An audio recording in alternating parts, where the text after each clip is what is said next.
రైతులు చనిపోతుంటే వాళ్ళను మాత్రం వాళ్ళ కుటుంబాలను ఓదార్చడానికి కానీ ఆ కుటుంబాలను మాట్లాడియడానికి కానీ పోలేదు. కానీ అందాల పోటీలలో మాత్రం ఆయన ఎంజాయ్ చేస్తూ ఆయన అనుచరులు, ఆయన కుటుంబ సభ్యులు, ఆయన మంత్రివర్గం, వాళ్ళ పార్టీ కార్యకర్తలు, గాంధీ భవన్లో ఉన్నటువంటి సామాన్య కార్యకర్తలు అందరూ కూడా పోయి ఎంజాయ్ చేసారు 200 కోట్ల ఖర్చు పెట్టి. మరి అందాల పోటీలు 70 సంవత్సరాల కాలంలో ఎవ్వరు కూడా ఆ పోటీలు జరుగుతున్నటువంటి క్రమంలో ఒక్కరు కూడా బయటకు పోలే. కానీ ఇవాళ మన దగ్గర జరిగినటువంటి ఈ అందాల పోటీల నుంచి మధ్యలోనే ఒక మహిళ పోయింది. అంటే మధ్యలోనే పోయింది అని అంటే ఆమె ఈ స్థాయికి రావడానికి అంటే ఒక అందంగా ఉంటేనే ఈ పోటీలలో పాల్గొన్నారు. వాళ్ళకు చాలా నైపుణ్యత ఉంటుంది. వివిధ పోటీలలో వాళ్ళు గెలిచి ఈ స్థాయికి వచ్చినటువంటి మహిళలు వాళ్ళు. ఆ మహిళ మధ్యలోనే పోయిందంటే ఎందుకు పోయింది అంటే వీళ్ళు అనుసరించినటువంటి తీరు, వీళ్ళు ఆ మహిళలతోటి ప్రవర్తించినటువంటి తీరు, వాళ్ళ అవమానపరిచినటువంటి పద్ధతులు ఏవైతే ఉన్నాయో వాళ్ళు ఇక్కడ వాళ్ళను ఒక మనుషులుగా కాకుండా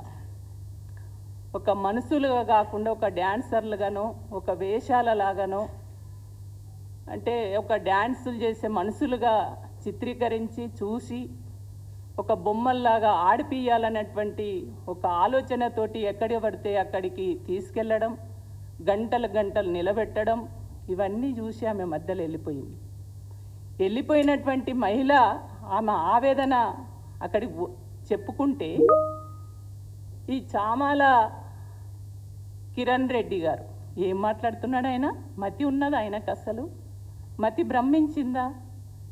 ఏం మనిషి అసలు? ఒకవైపేమో అందాల పోటీలను పెట్టి ఈ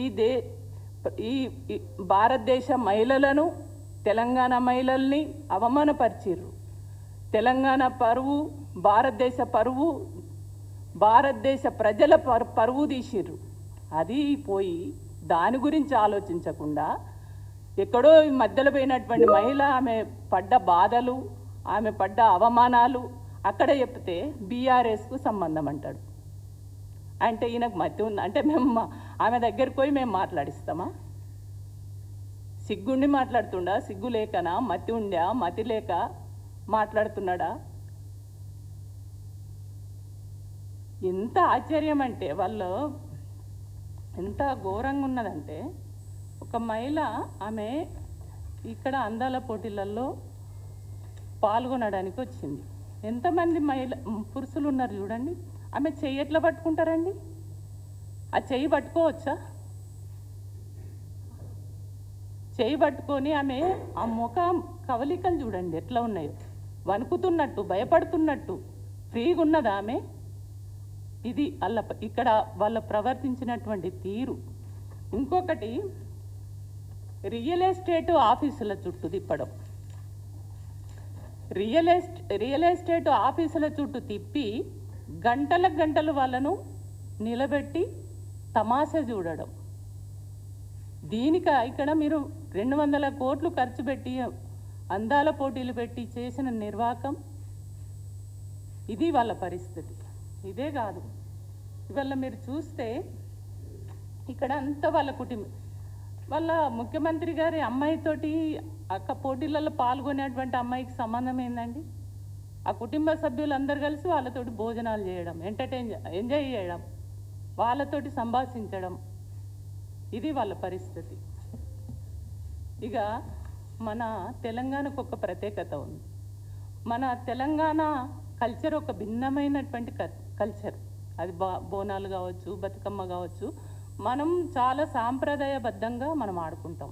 కానీ మనకున్నటువంటి ఆ సాంప్రదాయాన్ని, మనకున్నటువంటి ఆ పండుగ యొక్క గొప్పతనాన్ని చెప్పులు వేసుకొని బతుకమ్మ ఆడతామా? మనము ఒక దేవతలాగా పూజిస్తాం కదా, బతుకమ్మను ఎంతో గౌరవిస్తాం కదా, ఎంతో భక్తి శ్రద్ధలతోటి ఆ బతుకమ్మను ఆడుకుంటాం కదా, చెప్పులేసి ఆడుతున్నారు బతుకమ్మను. ఇంత దారుణమా? అదే కాదు, ఈ రాష్ట్ర మహిళల్ని అందాల పోటీలు నిర్వహించి ఆ అందాల పోటీలలో పాల్గొనడానికి వచ్చినటువంటి మహిళల కాళ్ళు ఎవరితోటి గడిగిస్తారు? మీరు ఎప్పుడు గడుగుతారు చెప్పండి? కాళ్ళు పెళ్ళి అయినప్పుడు, బిడ్డను కన్యాదానం చేసినప్పుడు కాళ్ళు గడుగుతాం, అల్లుడి కాళ్ళు గడుగుతాం, మళ్ళీ చనిపోయినప్పుడు గడుగుతాం. అవునా కదా? స్నానం చేపించి కాళ్ళు కడిగి పసుపు బొట్టు అన్నీ పెట్టి మనం సాగనంపుతాం చనిపోయినప్పుడు. ఈ 2 సందర్భాలలో చేస్తాం. కానీ మీరు ఏం చేసిర్రు? ఇంత దారుణంగా మీరు ఇవన్నీ చేసి ఈ రాష్ట్రం పరువు తీసినటువంటి పద్ధతి ఏదైతే ఉందో అది చాలా అభ్యంతరకరం. ఇక ఈ మంత్రులైతే ఈ పోటీలు జరిగినన్ని రోజులు తెలంగాణ గురించి పట్టించుకోలే.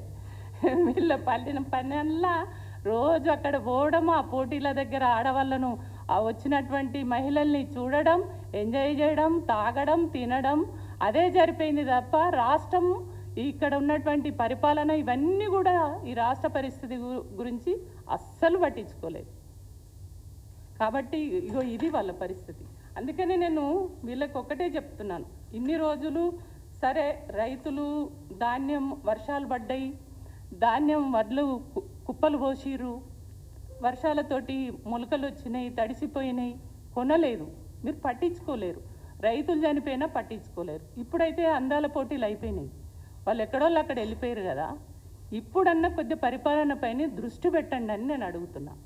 ఇప్పుడన్నా ఆ వడ్లన్నీ మొలకలు వచ్చినాయి, మొత్తం కుప్పలు పోసి తడిసిపోయినాయి, ముద్దలైనాయి, నల్లగా అయిపోయినాయి. ఇవాళ నెలల తరబడి రైతులు అక్కడే ఆ వడ్ల కల్లాల కాడ ఉండి బాధపడుతున్నటువంటి పరిస్థితి ఉంది. కాబట్టి ఇప్పుడైనా పరిపాలన పైన దృష్టి పెట్టండి, తెలంగాణ ప్రజల్ని పట్టించుకోండి. లేకపోతే ఇంకో గమ్మతి, ఇంకోటి నేను మీకు చూపించదలుచుకున్నా. అందాల పోటీలకు ఈయనకు సంబంధం ఉందా? ఈయనకి ఏమోదు ఉన్నదని ఆమెకు ఈయన చేత మెమోంటో ఇప్పిస్తారండి? ఈయన ఎవరు అసలు? ఏమోదా ఉంది? ఇంకా గమ్మత్ ఏంటంటే గాంధీ భవన్లో పనిచేసే అటెండర్లు, వాళ్ళ పార్టీ కార్యకర్తలు, వాళ్ళందరితోటి వాళ్ళను ఇంటర్వ్యూ చేయడం, వాళ్ళతోటి మాట్లాడించడం, వాళ్ళతోటి సెల్ఫీలు తీసుకోవడం, ఇదే అండి. అంటే మొత్తము అంటే దానికి ఉన్నటువంటి ప్రాధాన్యత ఏదైతే ఉందో, అందాల పోటీలు దేనికి నిర్వహించిండ్రు అనేది అది పక్కకు పెట్టేసి వాళ్ళని ఎట్లా చేసిరంటే ఒక బొమ్మల్లాగా ఆడిచ్చిర్రు. ఇన్ని రోజులు వాళ్ళని బొమ్మల్లాగా ఆడిచ్చి వాళ్ళ ఇళ్ళకు తీసుకెళ్ళడం, రియల్ ఎస్టేట్ ఆఫీసులలోకి తీసుకెళ్ళడం, ఎవరైతే స్పాన్సర్స్ చేయడానికి వీళ్ళు అడిగితే ఇయ్యలేదని వాళ్ళని తీసుకుపోయి చూపించి వాళ్ళని లైన్లో కూర్చోబెట్టి వాళ్ళతోటి ఆటలాడిచ్చి పాటలు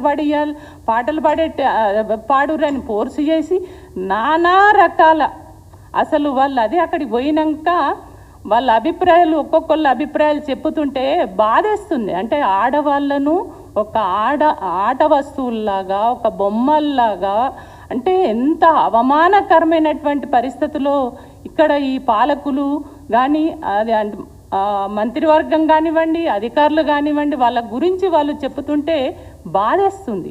అంటే మనం ఎంతో కొట్లాడి పోరాడి అనేక రకాల అవమానాలు పడి మనం తెలంగాణ రాష్ట్రం తెచ్చుకోవాలి, మన ఆత్మగౌరవాన్ని కాపాడుకోవాలనేటువంటి దాంట్లో మనము సకల జనులం అందరం కొట్లాడి తెలంగాణ తెచ్చుకుంటే, మనం తెచ్చుకున్నటువంటి తెలంగాణను బ్రహ్మాండంగా అభివృద్ధి చేసుకొని ఇవాళ తెలంగాణ రాష్ట్రాన్ని దేశంలోనే అగ్రగామిగా చూడాలనేటువంటి కలలు కన్నటువంటి తెలంగాణ రాష్ట్రం మనది.